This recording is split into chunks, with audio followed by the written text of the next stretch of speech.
Hey, this is Tarence Lauchié, and I'd like to thank you for tuning in to this podcast, The Growth Exchange. This podcast was designed to curate conversation, dialogue, and monologue around all things growth. I believe that everything living has the potential to grow into its fullest and most maximal potential. So let's grow. Hey, welcome back. I'm Dr. Tarence Lauchié, and you're tuned in to another episode of the Growth Exchange podcast, where we talk about all things growth. I'm elated today, as usual, but more so today than any other day because this guest that I have on the show is somebody who I've anticipated being able to sit down and talk to, and I don't feel like 30 minutes is enough time. So at the top of the hour, I'm going to get her commit to coming back and talk a little bit more, but I have none other than the Miss Rockstar Woman and other things, Ms. Shannon Cohen. Thank you so much for being here today. Thank you, Dr. Lauchié, for having me. It's my honor. I know off air we were just kind of laughing and talking and celebrating family. You can send some shout outs right away. I know that the two men in your life are probably watching with anticipation. What she gonna say? Yes, I'm super excited. My husband, we just stepped into 16 years of marriage together. Yeah, it feels like 16 is the new 60. We were just talking this morning, which Listen, for you if you being make over it, 38. if you make it past 6, you're good. Okay. Okay, that's it. And I think, we're at that age where there are people that started in the marriage journey with us that they aren't journeying together That's anymore. True. So, True. And to like and love him, Amen. right, is a joy and it's a gift. It's a joy and a privilege to watch you all in social media. You are a star, and I'm not saying that out of facetiousness, but a celebrity to us, somebody who we look up to, a heroine, or and your lifestyle profile is that of somebody who is serious about business, has fun, prioritizes faith and family, as well as the future. So we're going to talk a little bit about that. I want to make sure that our listening audience understands that these conversations and dialogues are just that. They just they happen to be privileged to hear it. So speaking of privilege, we met years ago. Yes, sir. Talking about the subject matter of personal and professional development. We kind of share similar career fields in that we are in corporate at times, nonprofits at times, and also in pulpits at times, talking to people about growth. What does growth mean to you?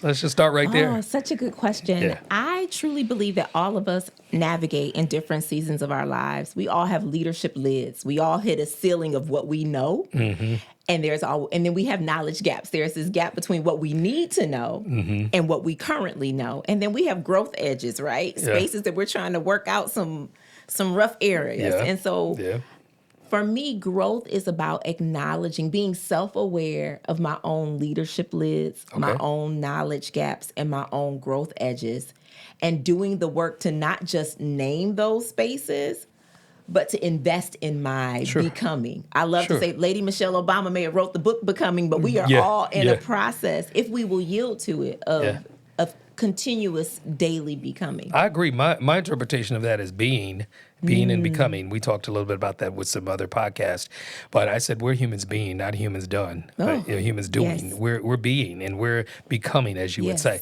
I love your interpretation of growth because you epitomize that not only through your own example, but you have produced numerous opportunities for professional women and women even in domestic spaces, in clergy spaces. I mean, I don't know a woman in this city who has not been impacted in some way who hasn't been impacted in some way by Rockstar Woman. Talk about it. The brand is Shannon Cohen, but you have product and a line that specifically caters to women. I think you would resonate with this, Doc, when I say this, that some of our best ideas are formed out of pain. Okay. Some of the pain that we've navigated. And so really the Rockstar Woman movement was born, not out of aspiration or inspiration, but anger. I was a transplant. We're both, children of Detroit all day, 48234 all day. What and up, no? Okay, I felt that. But I came to West Michigan and I was this young 20-something and I was looking to find belonging. We're taught you need to network and you need to build relationships. We've been taught things like your network is your net worth. And so I was going to these events trying to find fit and I'm like, it was hard. It was hard. It still is, and we could be honest about that because you had a similar pit stop. You stayed in Lansing for a little while, am I right? No, Or did you? Where did you? You went to I went to Grand undergrad Valley, here at Grand Valley. That's and right. then went back to Detroit. That's to where seminary. your sweetheart story came into being. Moved back here, and like you said, it was like trying to bloom in concrete. Yeah, is what it felt like. Yeah. And I remember sitting at a coffee shop one day, just frustrated, and on the back of a napkin, I just said, "What would I want? What do I want to feel when I walk in a place?" And I'm like, I want to feel. I don't want to be the first and the only. I don't want to be the only chocolate chip in a vanilla shake. I want to. That's not what the world looks like. At least not where we come from. Right, where we come from. And even West Michigan is not what it looks like. I'm like, I don't want it to be stuffy. Sure. Why does it have to be stuffy? And I want cool gifts. I'm like, I don't want another stress ball or ugly you've accomplished a lot because the Rockstar Woman group, following, clan, I mean, it's growing. Go ahead and embellish. Talk about that. It's okay because there may be some Rockstar Women listening. If they are, I'd love for them to like and share. But I would love y'all like and share. But really, it was a framework that was rooted in three things: content, community, and care. Content, community, and care. I like that. And so when you were talking about growth, that speaks to the content piece because I'm like, I want to stay curious, creative, and cutting edge in whatever God has given me to do. And so I have to commit to being a learning human being, whether that's a learning CEO, a learning wife, we were talking about this, a learning mom of a middle schooler.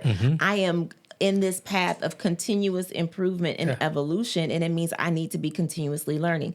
Now, in different seasons of my life, the capacity I had to dedicate looked different. So I'm thankful for like Audible books, and I'm thankful for podcasts. Sure, you can be driving to the next event or the next thing and listening. Absolutely. Sure. I like the idea of portable knowledge, portable inspiration, portable tools that allow us to learn at the pace we need in a variety of methods that we need. And I think that's what you're doing with the podcast. And so that's what I look to do through products, spaces, and experiences. Okay.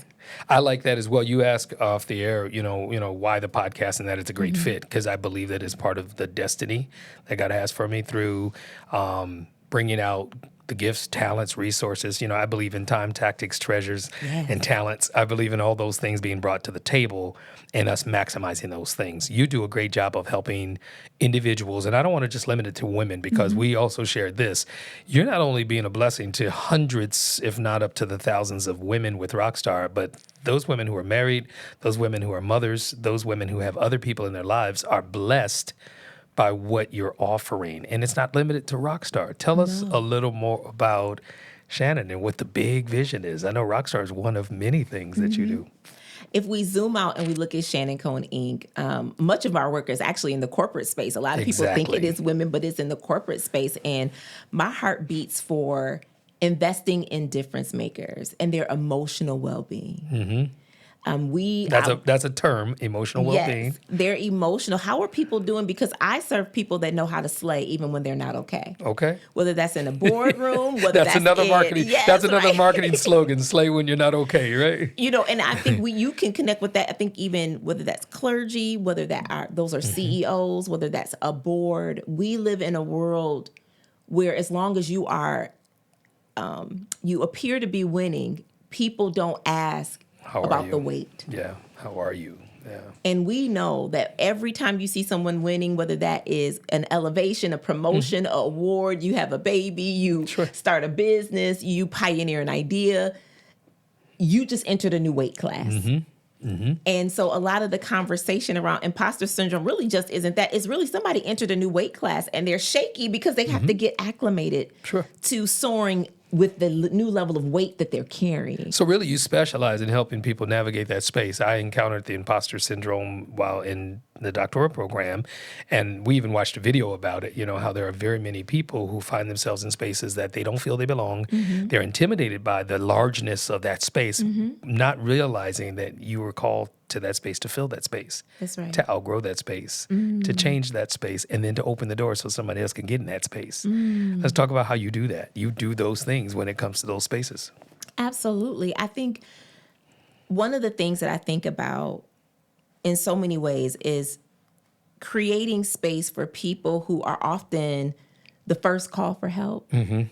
to have sacred space to self-audit and assess. Okay. A lot of the people that I serve, whether that's Rockstar Women or people that are in leadership that lead, love, or serve in transformational ways, which is how I like to say it, because sometimes we get too title dependent, and I'm Sure. like, leadership is influence, and you do that at home. Hopefully you're doing that at home. Hopefully. Home first. Yes. You're doing that at work, and you're doing that in your community. And so I help people create first this kind of psychologically safe space to say, assess.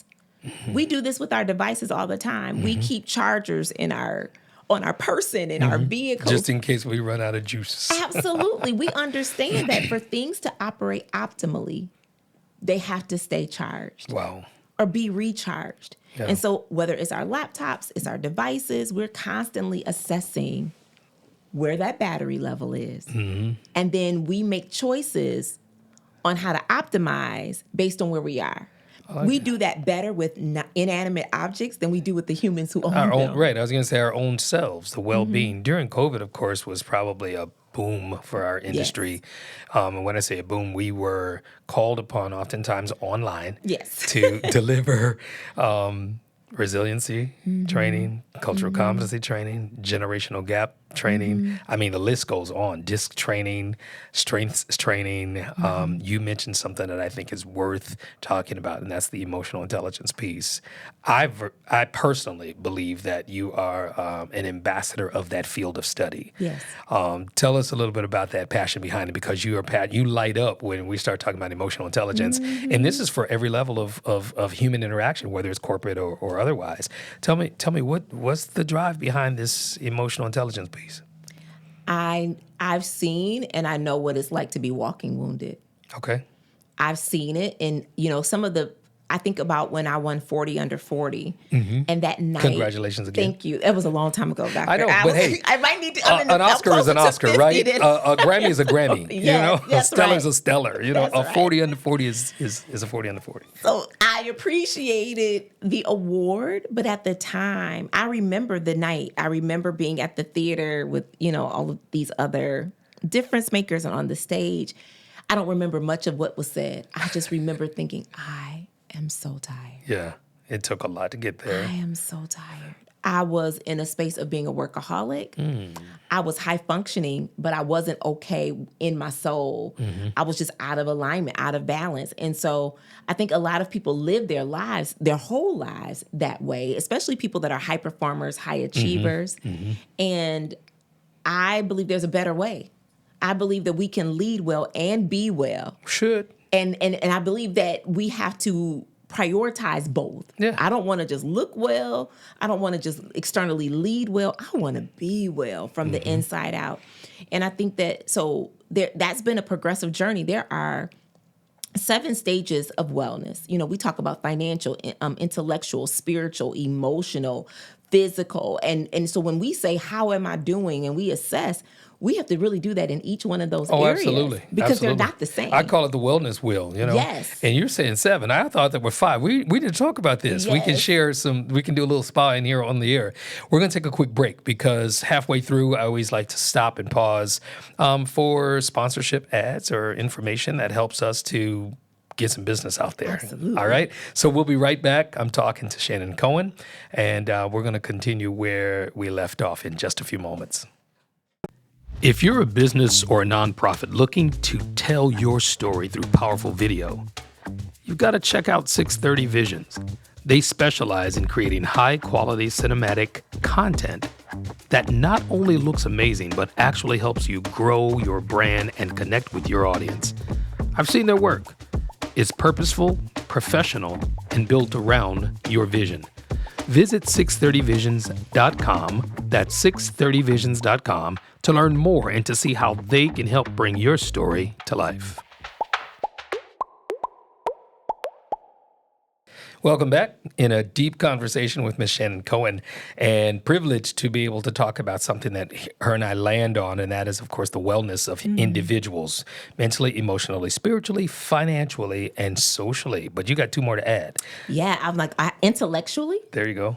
And let's see, we said intellectually, spiritually, mentally, emotionally, socially, financially, physically. Yes. That's all 7. Yeah, I guess I squeezed a few in there together, and I can split them out. I think it's important for us to give some attention to the idea of wellness, but it's even more important to give some practice to wellness. What are some basic practices for wellness when it comes to emotional intelligence, but then also being the person that we want to be? You know, God designed us to be somebody. Who is that person, and how do we maintain and steward, because we talked about that offline, how do we steward health and wellness to be those people? I think one of the things, we talk a lot about eating according to the season that you're in, and we understand that, I think, a little bit more as Michiganders. There's just certain, Because we get all the seasons. Right, we get all the seasons. So summer, we're eating more citrus fruits, we're eating more salads. Winter, we're eating more, roughage vegetables, potatoes, stews, because we understand we need to outfit ourselves for the season that we're in. The same thing is true emotionally. So often I ask people, what season are you in? And based on the season that you're in, where do you tend to get deficient? Because living in Michigan, we tend to get vitamin D deficient. We're going into winter. So there are certain things that we do because we're cognizant of the season and we outfit our lives. Like if I show up in shorts and flip-flops in January, something's wrong. Right. You're like, something is wrong. We need to pray, right? Because I'm not mentally, physically, spiritually, emotionally. Right. Maritally. Okay. I know Darrell not going to let you. Something is wrong. Like, honey, something's not right. No. And so the same thing is true emotionally. I ask people that question. And I think right now, one of the things that I've been really interested in, this is the brainy Shan part of me. McKinsey and Company came up with a report that said we are living through a perma-crisis. Now, we don't need a report to say that, but their definition is that we are living through a season of prolonged, continuous turbulence. Yes. And as soon as we, think we're through one thing, something comes. Something else is coming. And we can't catch our breath because we're going from crisis to risk to disruption. And it's political and it's economic. Yeah, you're and talking it's now. Perpetual. So all of us are experiencing that. And we also have heard that we're living in a K economy. If you think about the letter K, there are people that are above the K and there are people below the K. So there's this erasing of this middle class. So when you combine these things together, one of the things that I've been sharing with folks is you can no longer afford to enter your day dry. That's right. You have got to hydrate your own soul. Come on. Before you go to do anything, because our batteries are depleting quicker. Sure. It's almost like when your phone is up for an upgrade and it almost feels like you can't keep a battery. And that's because the device has been programmed to deplete itself until you get the upgrade. And that's what we do. Perma-crisis is just depleting our batteries faster. Yeah. And so we cannot, it used to be you could, I think you pulling from your clergy background, like, you hear people that it's like you can't afford to live Sunday to Sunday. That's right. You have got to feed yourself in between on your own. What I discovered most recently, and I shared it with the congregation, Barna Research, love Barna Research, indicated that the average American attends church 1.6 times a month. Wow. A month. Wow. It's 4 Sundays in a month, sometimes 5. Yes. I don't know how anybody could ever think they could sustain their spiritual part of their being. We talk about the wellness will. Spiritual part of their being, only attending. And people say, oh, well, I get fed elsewhere. I watch online. There's nothing like human contact. There's nothing like that fellowship concept and the idea of people sharpening one another. And I think that's a great place to do it, of course, is the church. But let's talk a little bit about your clergy work. Yeah, you need community. I think, there's been this conversation around the rise of third spaces, which for many of us, we grew up ancestrally where church was that third space. That was, yeah. It was church, it was school, it was home. That was it. And church was the original membership community.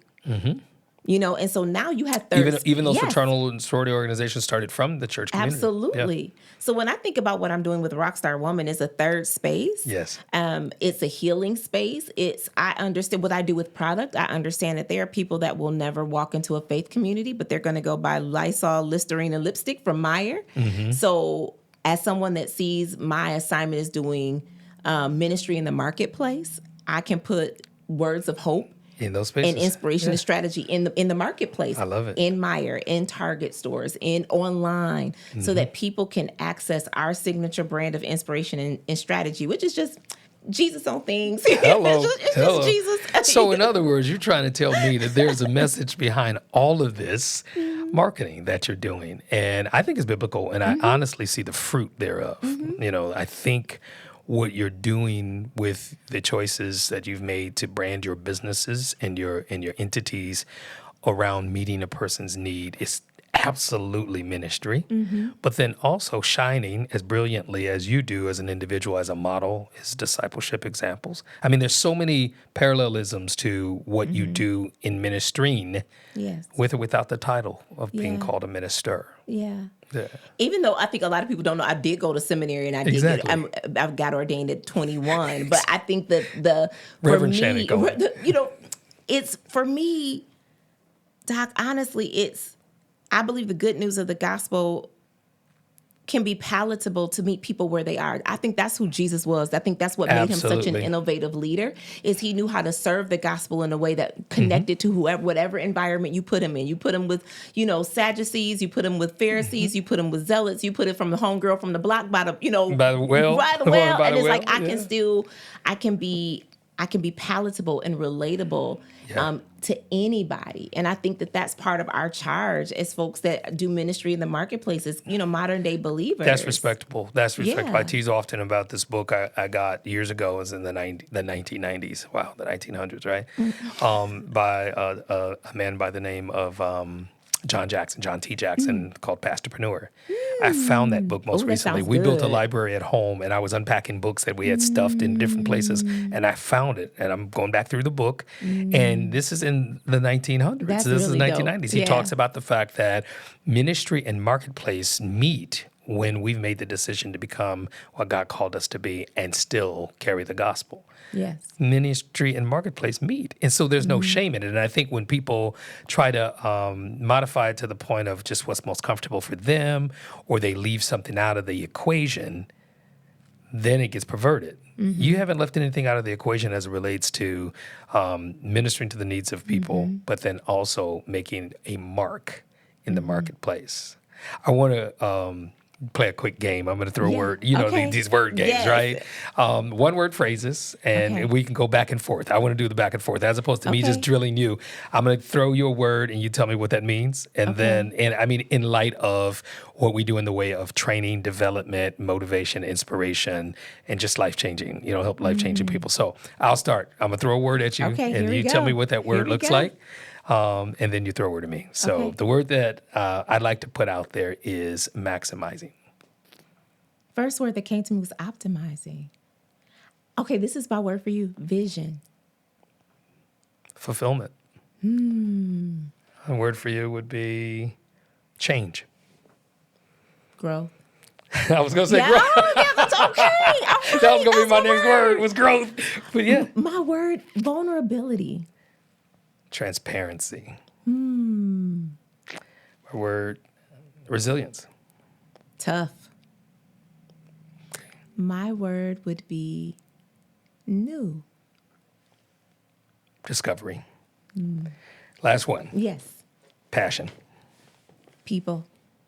Likewise. People. I agree. Yes. I agree. I was teasing about being an extrovert. Yes. Meaning my first reaction to any situation is going to be introversion.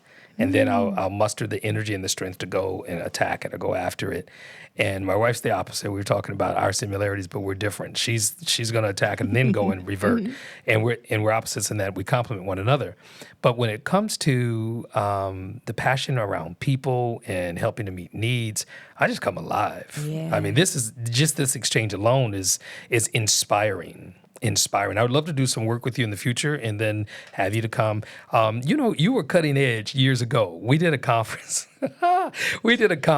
One of which you came to and actually presented. But then the following year, we tried to do the conference. COVID yes, shut us down. That's right. We had marketed, we planned it and everything. And so we came up with the innovation of having you pre-record your message to the people. That's right. And we literally aired it, and it went perfectly. And this was before we mastered any of this technology that we have now. So you're a cutting edge innovator, and I appreciate it. Like pioneering. Exactly, yes. but you were also so willing to do it. You're like, no problem, whatever. you know, and he's like, yeah, I can do that. Not a problem at all. Because when you think about pouring your life out into other people, oftentimes you get as much out of it as they do as you pour in it. But then sometimes you just give it without any expectation of return. That's right. I want to make sure you have the last few minutes of our conversation. What's happening in 2026 for you? I know Rockstar Woman is probably going to have happened by the time this airs, but in 2026, what do you have going? So I want to talk about something totally different. Okay. So this is time. like plot twist of something new. One of the things that a couple of things. One of the things I wrote in my journal, which a lot of ideas for me incubate in my journal. Or either that or on a napkin. Yes, on a paper. Paper is involved. Paper is involved. And I wrote a couple of things. One thing I wrote this year is if I were to sum up 2025, it didn't get easier, she got stronger. There you go. But it also was, I didn't drown, but I gulped a lot of water. Okay. And those two elements caused me to really start to look at studying wisdom for the wind. Because this has been one of the windiest years to be a business owner, to be anything. I keep forgetting that you are a spoken word artist. Like, I didn't bring that in, but your spoken word artistry is coming forward right now. This wisdom for the wind, and I just started. I realized, I was like, Lord, I really want to talk about some of the turbulence, because not all wind is the same.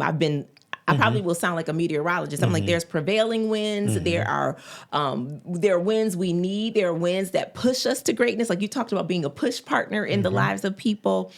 So not all wind is the same. Not all wind is adverse. That's right. We need wind too. But I started to write these wisdom for the wind devotionals. It's really this perfect hybrid of how my mind works as a CEO, as a Christ follower, as a difference maker, as a builder of movements.